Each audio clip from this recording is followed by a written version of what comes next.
Hello students. Today we are going to discuss purchasing power parity theory of foreign exchange rate determination. जिस theory को हम हिंदी में बोलेंगे क्रय शक्ति समता सिद्धांत। सबसे पहले हम इसके मीनिंग को डिस्कस करेंगे। The exchange rate under paper currency standard rate is determined by the theory of purchasing power parity. इसमें पेपर करेंसी स्टैंडर्ड रहता है और विनिमय दर का निर्धारण उस मुद्रा की परचेजिंग पावर यानी कि क्रय शक्ति के आधार पर निर्धारित होता है।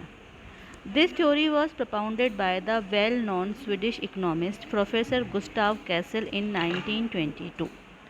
इस सिद्धांत का प्रतिपादन स्वीडिश अर्थशास्त्री गुस्टाव कैसल ने 1922 में किया था। अब हम इसके मीनिंग को डिस्कस करेंगे। The rate under this theory is determined on the basis of relative price level of purchasing power, यानी कि इस सिद्धांत के अनुसार दो मुद्राओं के मध्य विनिमय दर का निर्धारण उन मुद्राओं की सापेक्षिक क्रय शक्ति पर निर्भर करता है।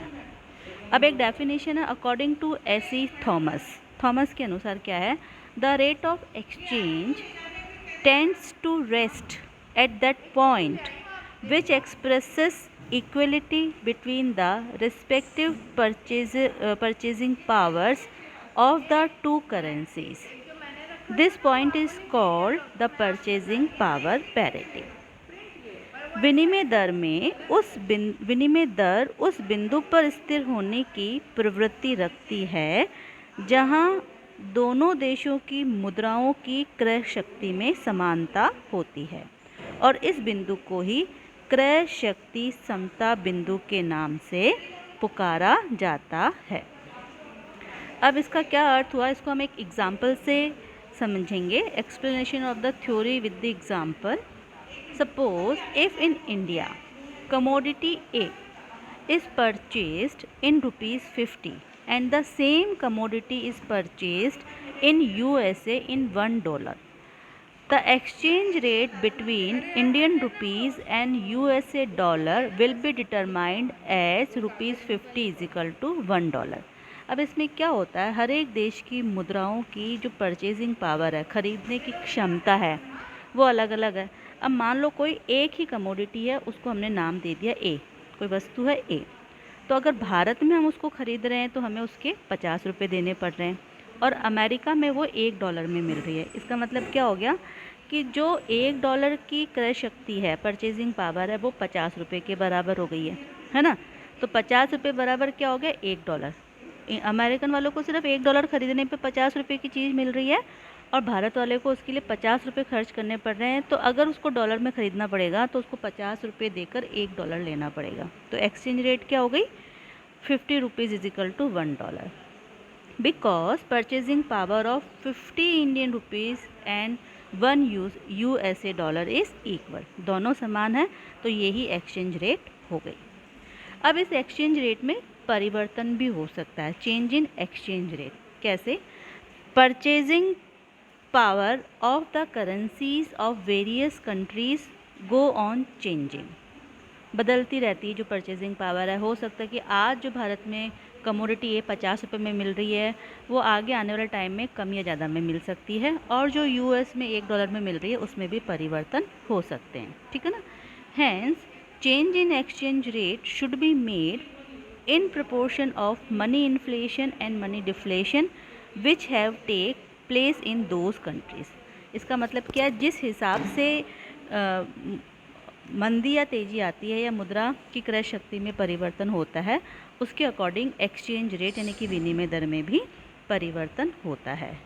On change taking place in purchasing power of currency, exchange ratio between both countries should be multiplied according to change in index number of the concern currency. अब परिवर्तन होते हैं तो क्या होता है, सबसे पहले उन देशों में हुए मुद्रास्फीति और संकुचन के अनुसार विनिमय दर में परिवर्तन होगा। और ये परिवर्तन की विधि बहुत सरल होती है। इस सिद्धांत के अनुसार सर्वप्रथम ऐसे समय दोनों देशों के बीच विनिमय दर ज्ञात करनी चाहिए, और जब दोनों देशों के मूल्य निर्देशांक जो होते हैं उनको हमें 100 के बराबर, 100 के बराबर हम मान लेते हैं।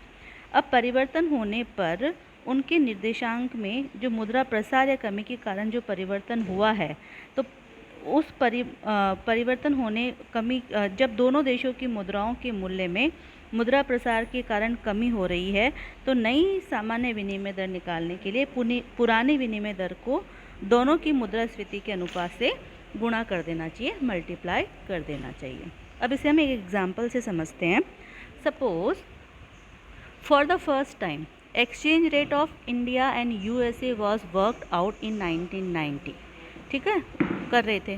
According to purchasing power parity at that time price index in both countries was 100।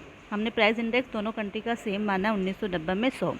And the exchange rate was determined as $1 is equal to 40 rupees. मतलब उस समय $1 बराबर 40 रुपये था, कब? 1990 में, और प्राइस इंडेक्स था 100। Now we have to work out the exchange rate in 2010। अब हम 20 साल बाद, यानी कि 2010 20 साल हो गए, मैं हमें एक्सचेंज रेट को डिटरमाइन करना है इन द चेंज सर्कमस्टांसेस, बदली हुई परिस्थितियों में। When price index in India is 300 and is 200 in USA. 1990 में प्राइस इंडेक्स दोनों का क्या था? 100। अब क्या है? इंडिया में 300 और यूएसए का 200। तो मैंने आपको क्या बताया था कि जो भी प्राइस इंडेक्स है उससे हम उसको मल्टीप्लाई कर देंगे। तो new revised exchange rate will be work out as follows. नई एक्सचेंज रेट क्या हो जाएगी? ओल्ड एक्सचेंज रेट तो क्या है? $1 इज इक्वल टू 40 रुपीज़। अब 2010 में यूएसए का इंडेक्स नंबर क्या है? 200। ठीक है, और इंडिया का क्या है? 300। तो यूएसए के मनी इंडेक्स को, जो इंडेक्स लेवल है, उसको उसके $1 से मल्टीप्लाई करेंगे, तो $1 multiply by 200 is equal to 200, और 40 रुपीज़ को अपन इंडिया का जो प्राइस इंडेक्स है 300 उससे मल्टीप्लाई करेंगे तो क्या आ जाएगा?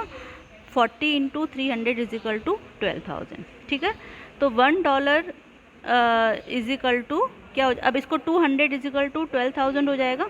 तो अगर हमें डॉलर में कैलकुलेट करना है तो अपन इंडियन रुपीज़ को ऊपर रखेंगे, तो इंडियन रुपीज़ की क्या वैल्यू हो जाएगी भी? 12,000 अपॉन डॉलर की क्या है? 200।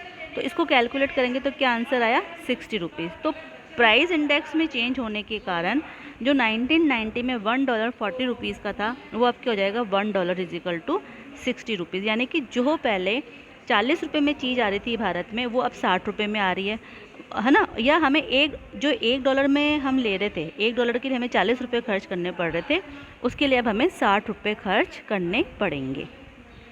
ठीक है,